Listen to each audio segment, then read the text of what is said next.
If you want others to be happy, practice compassion. If you want to be happy, practice compassion. Dalai Lama.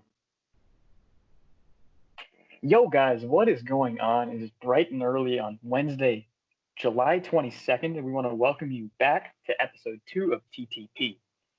Just want to quickly thank those of you who tuned into our first episode, liked, subscribed, whatever you guys did. If you guys didn't actually catch that episode, we'll link that right above at the top of the screen.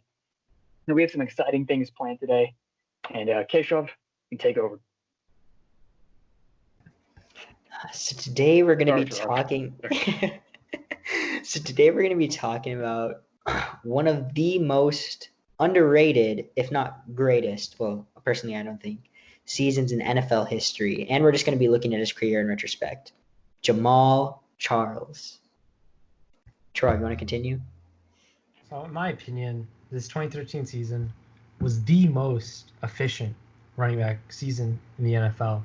And in my opinion, if he got more, work, got more rushes, I think could have been the greatest. Now, looking at Jamaal, he's had some mishaps in his career, a few torn ACLs. And we're gonna really be, breaking down the beginning of his career, starting in high school, throughout college, and then how he became the amazing running back he was in the NFL. So first, talking about Jamaal in his early life. When he was young, he actually got diagnosed with a learning disability, and he actually ran in the Special Olympics when he was 10 and won a gold medal in track and field. And as a multi-sport athlete in college, he really used his track speed on the football field, and it really gave him an edge against all defenders. As a freshman, he had a very impressive 7.4 yards per carry, and he continued this throughout college, and in his senior year he had 1,600 yards and 18 rushing touchdowns, and he actually led the Big 12 in rush attempts, rushing yards, and rushing TDs during this senior season. Another impressive feat as a multi-sport athlete was that he was actually a 3.0 student. I mean, one of the craziest things about that, honestly, is that Texas team, I don't have the exact information here, but I know there were a lot of high-profile arrests on that team. Yeah. It wasn't the greatest environment for him, and he still managed to put up a very respectable 3.0 GPA. And again, Chirag mentioned, right, you said that he was a multi-sport student athlete. So he had a lot on his plate. And as a former student athlete myself, I can understand what Jamaal had to go through. And I mean, especially at a high level in college. He was a model. He was a model student at Texas, I would say, because especially balancing two sports, no one can imagine, especially college level sports, no one can imagine how difficult that really is, right? Especially with a learning disability, it's very impressive. And the learning disability too, and he was still able to overcome those odds. And he really used he really used his track speed on the football field, and it really helped him in the NFL, as we saw. Yeah. But and he, as a high prospect, very impressive guy, Olympic speed, quite literally. And, he had a lot of expectations for the draft. He was expected to go maybe late first, early second, but he actually fell to the beginning to the third round. He was actually the 9th running back selected. There were a lot of other great running backs in this draft, Yeah. Yeah, like some of those guys, borderline Hall of Famers, Matt Forte, borderline, I'm not saying you're getting in, Forte. Yeah. Who's that? There's also Ray Rice, and we don't talk about him much, but DJ2K as well. DJ2K, tremendous running back. Darren McFadden was there too, who wasn't terrible, but he. Yeah, a lot of guys who had good careers. He had his time. Yeah.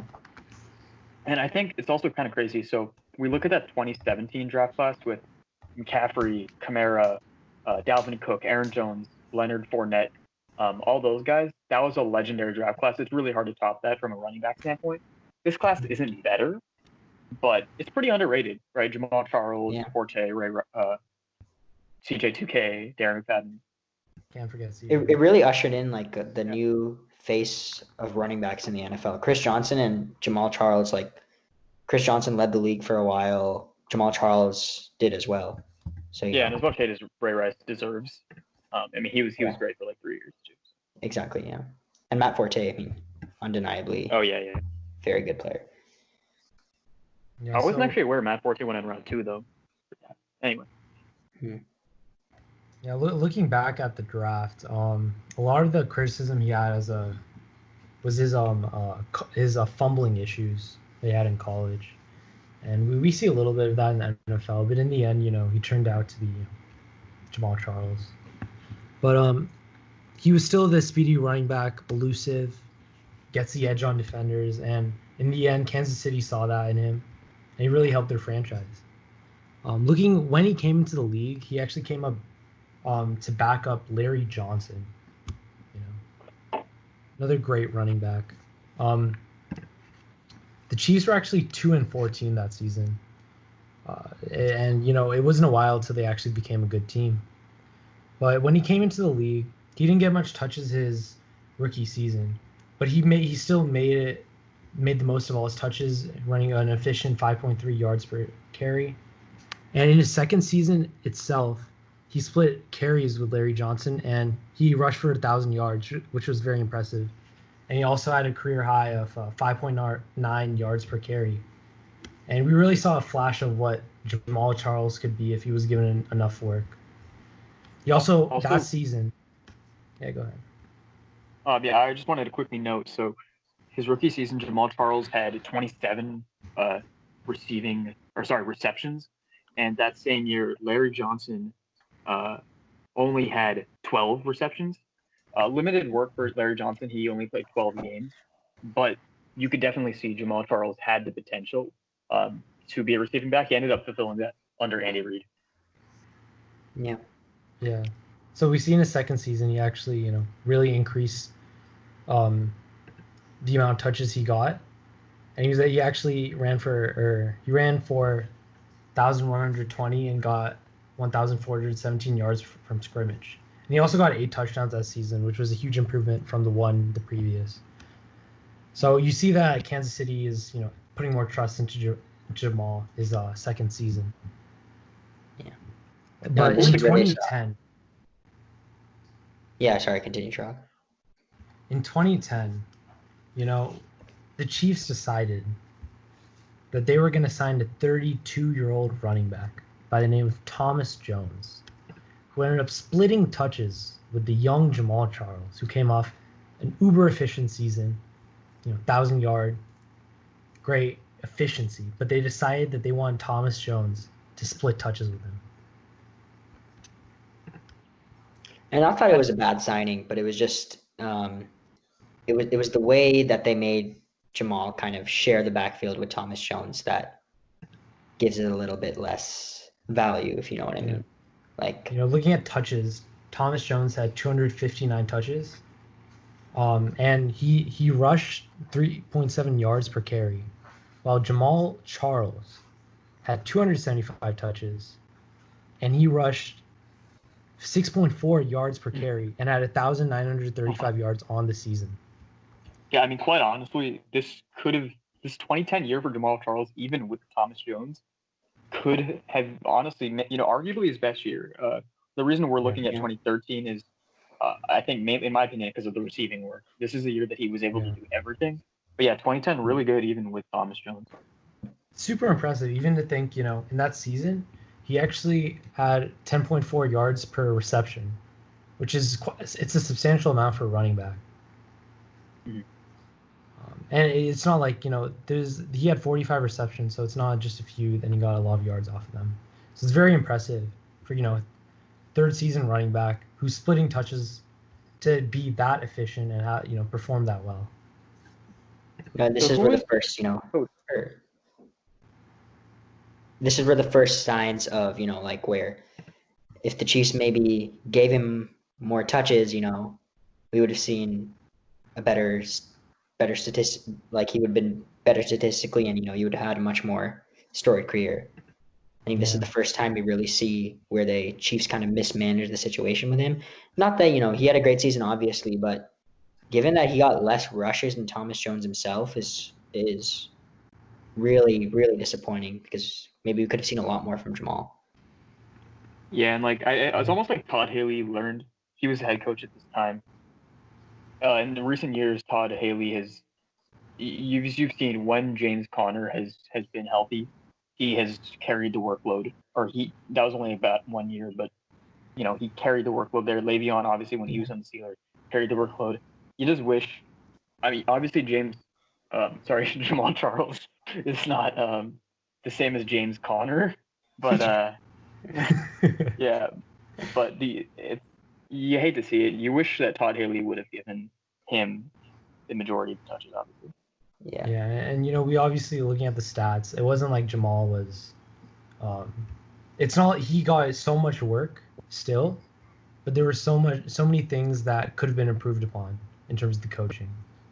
Even if he got 30, 40 more touches, he would have definitely surpassed 2,000 yards from scrimmage.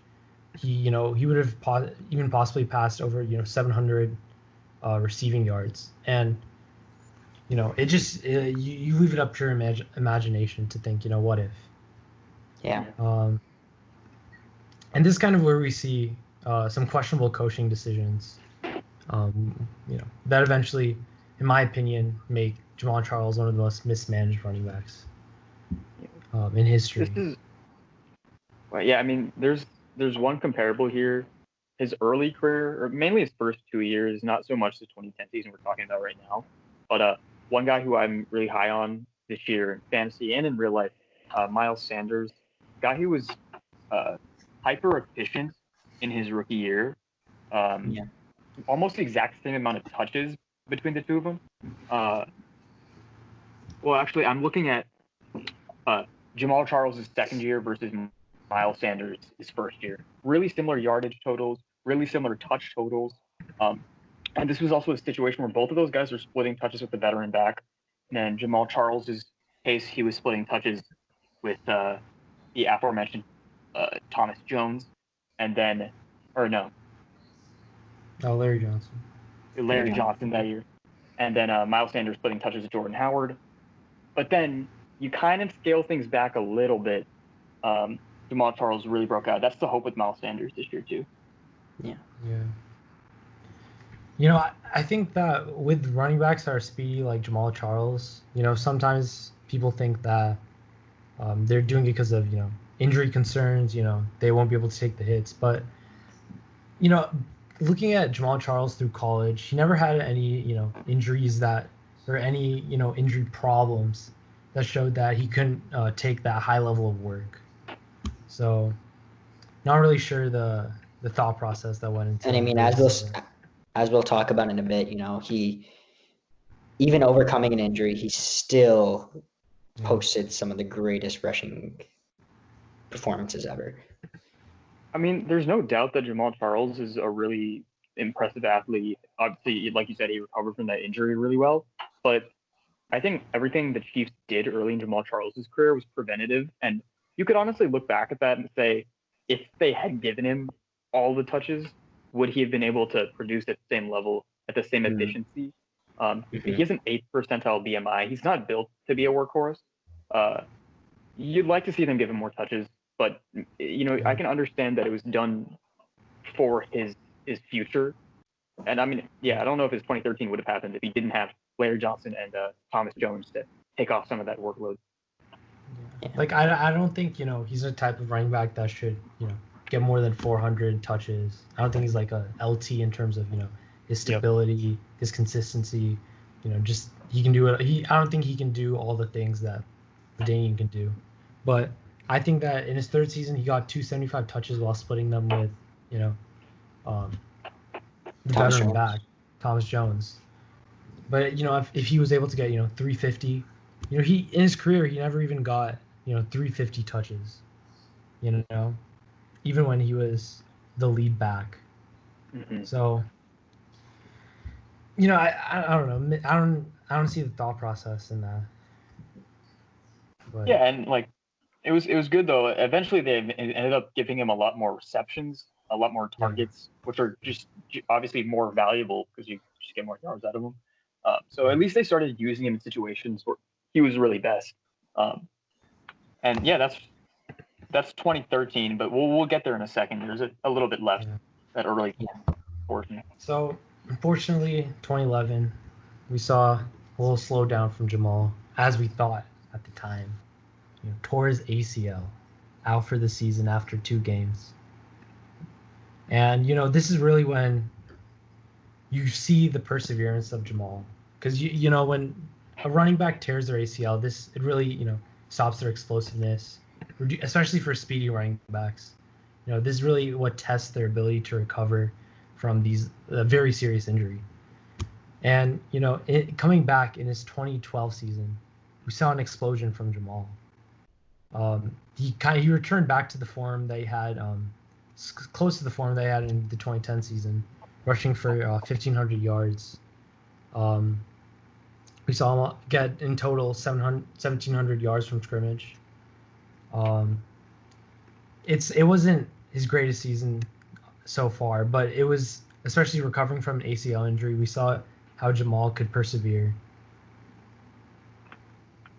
I think the craziest thing about 2012, he did this under Romeo Crennel, who was a defensive coordinator turned head coach turned defensive coordinator. And kudos to that staff for finally turning him loose. That was the most carries he's ever gotten in a season, 285, which is obviously not as much as we'd like to see. But again, career high, and that was under a system that, like, when you think about Jamaal Charles, we're going to be talking a lot about Andy Reid. Romeo Crennel is actually the one who gave him the most carries.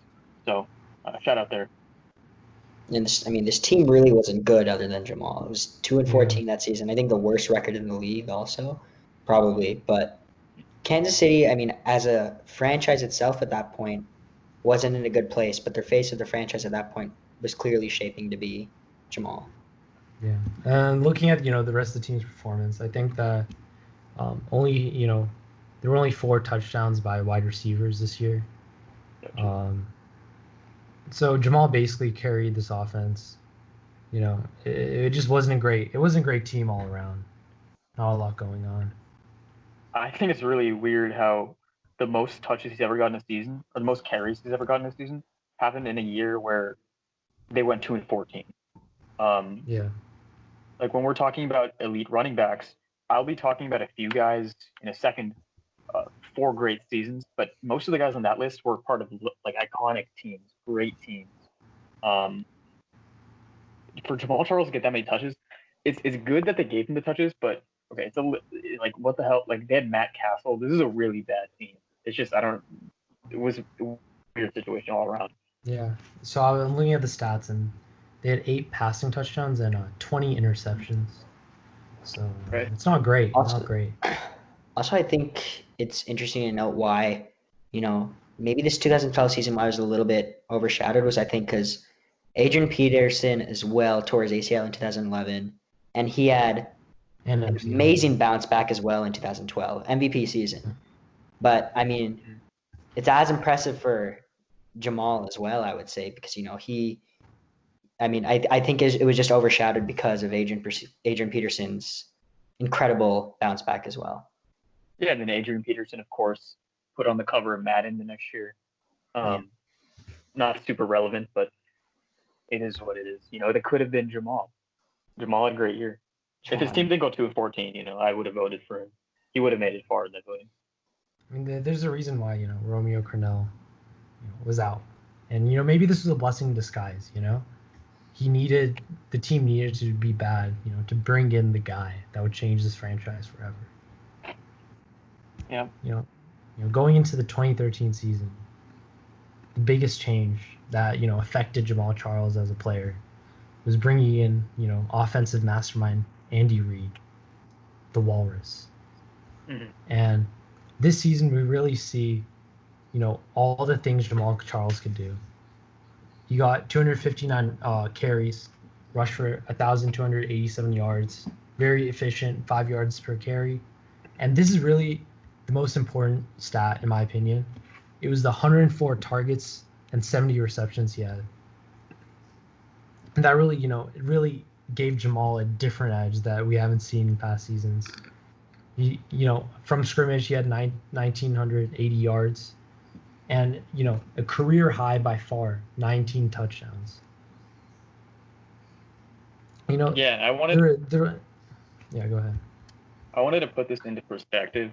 As I said, I wanted to compare this to 4 other running back seasons, 2 of which were prior to 2010, 2 of which are after.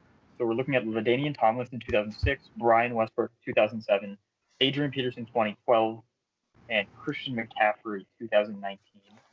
So Jamaal Charles in 2013, Frog said 1980 total yards, and he had 329 touches on 70 receptions. And the crazy number here, 6.02 yards per touch. So keep that in mind. Over 6 yards per touch. Everyone else I mentioned, they all surpassed him. So the lowest amount of touches between those 4 is 368 for Westbrook. Highest was 404 for LT. So they all got way more touches, and their yardage was higher, but no one was able to eclipse that 6.02 yards per touch Jamaal had. 596 was actually the second highest for Adrian Peterson. And when we're talking about like greatest running back seasons of the 21st century, at least, we're looking at Adrian Peterson, we're looking at McCaffrey, and we're looking at LaDainian Tomlinson. None of those guys surpassed Jamaal in efficiency.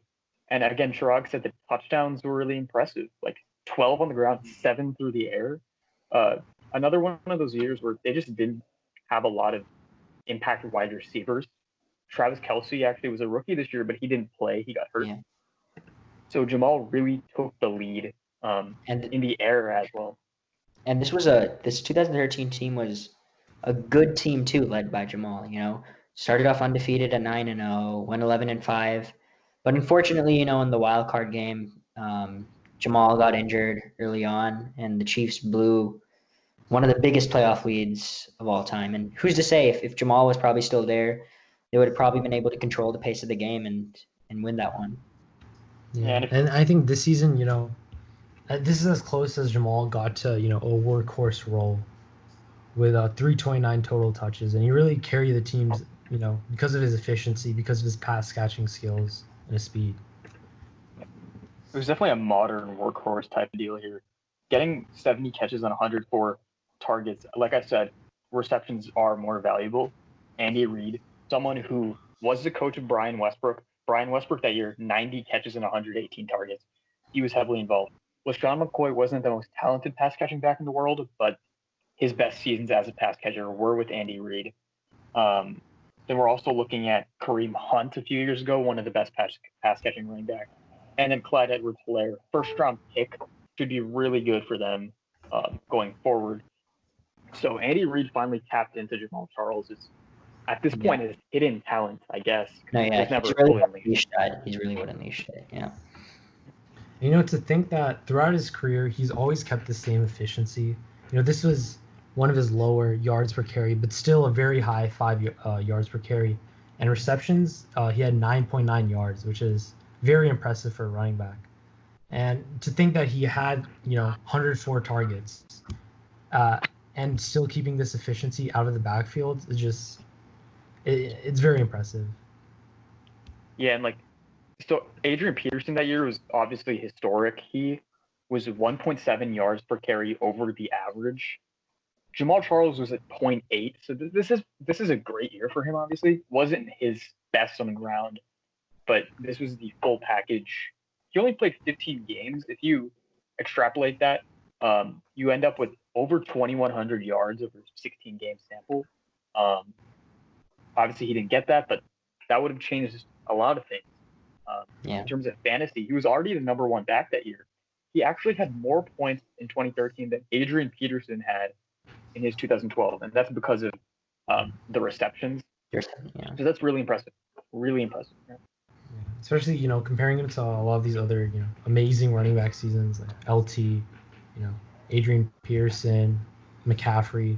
You know, he didn't get over 400 touches like these other guys, but he was still able to, you know, efficiently capitalize on every single touch he had. Yeah, and LT, a lot of his points, fantasy-wise, at least, came with the touchdowns. He had 31, so that's just an outlier. You know, I think you can't really compare any running back to LT just because of that season specifically, just because, you know, team success and just how dominant he was everywhere, you know, catching the ball, running everywhere basically. He can run out, he can run inside. Just amazing to watch. Yeah, LT had 56 catches on 80 targets that year, so he was an impact guy. It was also interesting. This is an early career Phillip Rivers, relatively early career Phillip Rivers. The recent Phillip Rivers we've been seeing, known for being a dump-off quarterback with Austin Eckler, with Melvin Gordon, even before those guys, I think Ryan Matthews, later career Phillip Rivers dump-offs. But LT still made it work. Young Phillip Rivers, gunslinger, did a lot of work. Yeah, and moving out of the season, obviously the Chiefs they lost in the first round, but it was still a really good bounce back season with a new head coach. But going to 2014, you'd expect that Jamaal would he would get similar work, similar amount of touches. But something interesting happens this year. The emergence, or I wouldn't call it an emergence. It's not an emergence. It's the mistake. This is where the mismanagement that we mentioned earlier really begins. Because Jamaal, it's not like he had a bad year this year, but this is when the Chiefs really messed up. So, I mean, you look at it statistically, Jamaal had 1,000 yards, nearly 10 touchdowns. You're thinking, wow, another great season for Jamaal. But another season where Jamaal could have eclipsed far more records and done much better things if it wasn't for the Chiefs giving so many touches to Knile Davis. So Knile Davis really wasn't good. We can all agree on that, right? I mean, he had that season specifically 3.5 yards. 2014, right? Yeah, 3.5 yards per attempt. How many total touches? He had 150 touches. Yeah. And he wasn't efficient either. He had 3.5 yards per attempt. Yeah. And he really wasn't good. I think the Chiefs, they really messed up here. For a guy coming out, arguably, as we've been saying, one of the best seasons as a running back, Knile Davis still got 40% of the touches compared to Jamaal Charles, who had around 250 touches. But it's just disappointing to see. The other weird thing is, so Knile Davis was not uber productive in college. He had another really pretty awful final season at Arkansas, I believe. But he was super athletic. Like, this guy, 99th percentile 40-yard dash. The guy's built like a monster. He's 5'10", 227. So speed score, which actually is a calculation combining a guy's 40-yard dash and his body. 99th percentile there. Did more bench press reps than Saquon Barkley. Guy's an athletic beast, but I think if you just watch his tape, if you guys want to watch Knile Davis tape, I would highly recommend that you don't.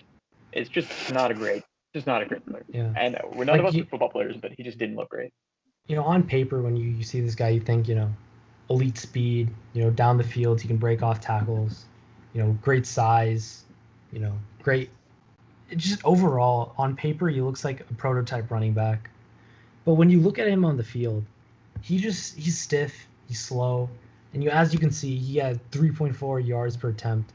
He just, as a running back, it was just it's disappointing to see, especially after seeing Jamaal, have an amazing season, very efficient, and he was able to handle a lot of the work for pass catching in general. Jamaal this season only had 59 targets. Maybe that's because of the emergence of Travis Kelce, but you just want to see guys that are performing at a high level to be given the opportunity to do so. And this season, it just really felt like he wasn't given that chance. Knile Davis continued to get worse. Like, that was actually his best season with 3.5 yards per attempt. Next year, 2.6, and then his fourth and final year in the NFL, 1.6 on very limited action, but still 1.6. His last 2 years, he had, like, Jamaal Charles, great student. We've talked about this. He had a higher GPA than Knile Davis had a yards per attempt his last 2 years in the NFL. And if you take away that terrible second year, like, even if you take that away, which is somehow his best year, you take that away, and Jamaal Charles has a higher GPA than he had a career yards per attempt. So, no, it's just strange that, especially Andy Reid is a smart football mind, would take these touches away from a guy who's clearly better and give them to a guy who has really shown no promise or potential. Let's just be frank here. Right? Yeah, I mean, it just, especially, if you have, at this point, Jamaal Charles was one of the best, if not the best, running back in the league. He was probably the best, undoubtedly. But to give more than 100 touches to another running back that wasn't, it just felt like he didn't have a role on the team. He wasn't efficient. He wasn't he didn't use his speed. He just felt like a weird fit. He felt more like a fullback, on that team. Yeah, they already had Anthony Sherman. Yeah, I didn't think they needed, I don't think they needed Niall Davis to have 150 touches.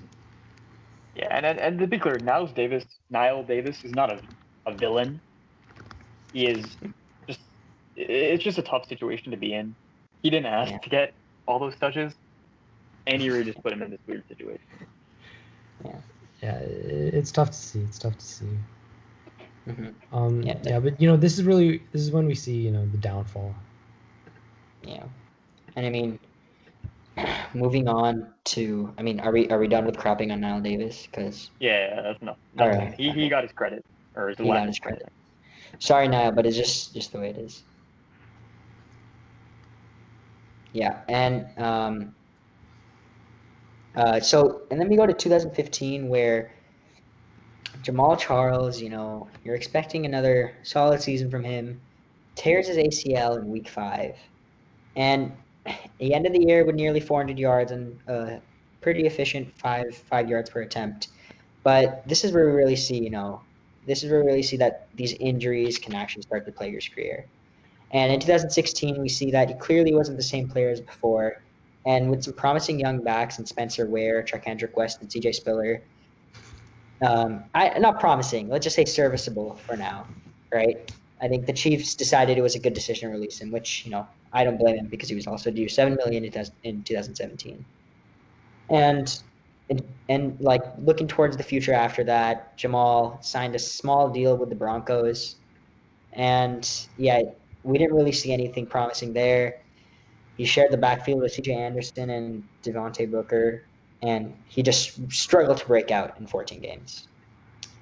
And I would say that's where we really saw that the career of Jamaal Charles is on its decline. It's pretty much over. Especially his last 2 seasons, not very explosive offenses. The Broncos lately have not been very good offensively. Jaguars in 2018, same thing. The offenses weren't the strength for either of those teams he played with. And honestly, even the Chiefs, as good as they were, it's not the Chiefs of today. If he were in that 2019 Chiefs offense, 2018, 2019, we're looking at he had 19 touchdowns with Alex Smith at quarterback. Just imagine where he would have been with Mahomes, Tyreek Hill, the whole group.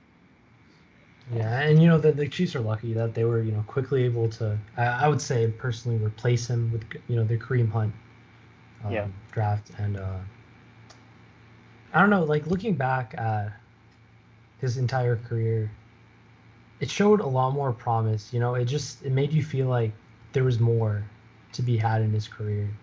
Whether that would be getting more touches, even surpassing 350 touches, in a season. Stuff like that really could have changed how people view Jamaal Charles, and his career in general. As a running back that could have been Hall of Famer. Yeah, he could still be. We're not saying he is, but if he's up for election in I believe a few years. Yeah. We'll see what happens there. Definitely. I'm sure the fumbling issues impacted his role, but he didn't really have that many. His fumbling issues came more in the middle of his career with 5.45 in 2012, 13, 14. Early in his career, it just seemed like they were just trying to be very cautious. And might have changed things if they didn't sign Thomas Jones to give the ball to Larry Johnson. Yeah, and I wouldn't call him. I don't think his body. I don't think he was built as an injury-prone running back. He definitely had a small frame. He definitely had, a lot of different things working against him. But I still think that if he were given, the same amount of touches as some of these other running backs, I think he could have posted the same or even better numbers, just because how efficient he was and how able he was to maintain that efficiency, even with an uptick in touches. Yeah. Yeah. And I mean, just looking at this whole episode, what we've been talking about, the words we've been hearing a lot are mismanage and efficiency, right? So I think it's important to not just look at the counting stats. Jamaal missed a game, didn't get that many touches, but he produced at a very high level, and we're just trying to make that clear. This guy doesn't get as much recognition as he deserves. But I think that will do it for the second episode of TTP. If you guys liked this episode, if you learned anything, if you felt inspired by that quote at the beginning, we strongly encourage you. We'd really appreciate it if you subscribed, if you liked, or if you commented. But I think that'll do it, and we will see you on Friday. Peace.